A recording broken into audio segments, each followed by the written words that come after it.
আসসালামু আলাইকুম রহমতুল্লাহ। প্রধানমন্ত্রী শেখ হাসিনাকে অনেক অনেক ধন্যবাদ জানাই এবং মন্ত্রী পরিষদ, স্বরাষ্ট্রমন্ত্রী সহ সকলকে ধন্যবাদ জানাই এবং মোবারকবাদ জানাচ্ছি যে আল্লামা মামুনুল হক সাহেবকে মুক্তি দিয়েছেন এবং আশা করি সকল রাজনীতিবিদদেরকে মুক্তি দিবেন। আশা করি সবাইকে অনেক অনেক ধন্যবাদ ও মোবারকবাদ জানাচ্ছি এবং দেশবাসীকেও বলছি, আপনারা হই হুল্লোড় না করে পরিস্থিতি শান্তভাবে মোকাবেলা করুন। সবাই সবার প্রতি সহানুভূতি হন। আন্দোলন করেন, সংগ্রাম করেন, মিছিল মিটিং করেন, কিন্তু কাউকে ক্ষতি করবেন না। সবার প্রতি সবাই ভালোবাসা দেখাবেন, তাহলে আরেকজন আপনার প্রতি আকৃষ্ট হবে। আপনার প্রতি শত্রু জন্মাবে না। যদি আপনি হই হুল্লোড় করি, হাঙ্গামা করি, তাহলে আপনার আমার শত্রু বাড়বে। এটা মনে রাখবেন। সবাই শান্ত মোতাবেক আন্দোলন করুন, সংগ্রাম মিছিল করুন। কখনো কারো প্রতি একটা হামলা করার চেষ্টা করবেন না কেউ। পুলিশ ভাইদেরকে বলছি, আপনারা আল্লাহর দিকে তাকাইয়া আপনারা সুন্দরভাবে ডিউটি পালন করবেন। এবং মন্ত্রী পরিষদকে সবাইকে বলছি যে দেখেন আজ গরিবের কেমন দশা, দ্রব্যমূল্যের কি পরিস্থিতি। একটু শান্ত মোতাবেক একটু খেয়াল করুন, নিবিড়ভাবে পর্যালোচনা করে একটু সিন্ডিকেটকে আটকান, শিথিল করে দিন। মানুষের জন্য সহায়ক হিসেবে আপনারা কাজ করুন। সবাই আপনাদের জন্য আল্লাহর দরবারে দোয়া করবে ইনশাআল্লাহ। আমরা সব সময় দোয়া করব। মন্ত্রী পরিষদ সবাই যদি এটা খেয়াল করি, আশা করি কোনো সিন্ডিকেট কিছুই করতে পারবে না। সকল কিছু দাম কমে যাবে ইনশাআল্লাহ। এবং গাড়ি ড্রাইভারদেরকে বলতেছি, আপনারা একটু আস্তে ধীরে গাড়ি চালান।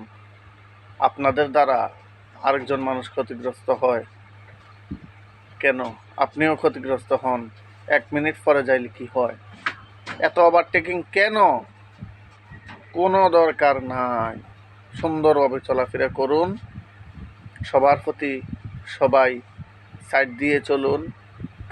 কারো সাইড কেউ জোর করে নেবেন না এবং দক্ষ ড্রাইভার দ্বারা পরিচালিত করুন এবং নামাজ বাধ্যতামূলক করুন। মালিক সমিতিদেরকে বলছি, আপনারা প্রত্যেকটা ড্রাইভার কন্ডাক্টরকে নামাজের জন্য আদেশ করুন, নামাজ বাধ্যতামূলক করুন। নামাজ না পড়লে গাড়ি ধরতে পারবে না। আজকে যে 5 ওয়াক্ত নামাজ পড়ে নাই, তাকে কালকে গাড়ি দেওয়া হবে না। এটা আইন করুন, ইনশাল্লাহ দেখবেন কীভাবে শান্তি হয়। এবং এই যে টিকটকাররা, ইসলামী টিকটক করুন, আপনারা নাচ গান করবেন না।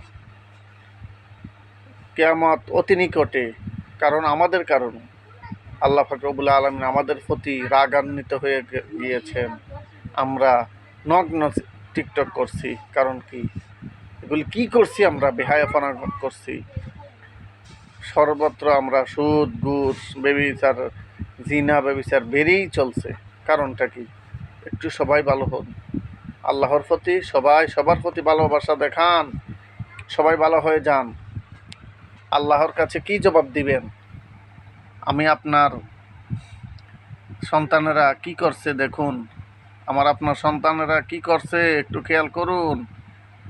সে কি ভালো কাজ করতেছে না খারাপ কাজ করতেছে, নামাজ পড়তেছে কি না, নামাজ না পড়ে কি না, একটু খেয়াল করতেই হবে।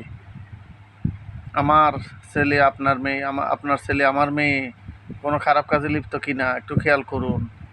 একটু সবাই সবার প্রতি লক্ষ্য রাখুন, নাহলে উপায় নেই। আল্লাহর কাঠগড়ায় দাঁড়াতেই হবে। এবার মা বাবাকে হত্যা করে ফেলে, কারণ কি? রাহাজানি করে এলাকায় পড়ে, কারণ কি? আধিপত্য বিস্তার করে, কারণ কি?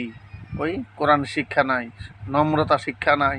ছোটকাল থেকে শিক্ষা দিন। বাধ্যতামূলক নামাজ করুন, বাধ্যতামূলক কোরআন শিক্ষা করুন প্রত্যেকটা প্রতিষ্ঠানে, তাহলেই শান্তি আসতে পারে ইনশাআল্লাহ। সবাইকে শেয়ার করে দিবেন। আসসালামু আলাইকুম রহমতুল্লাহ।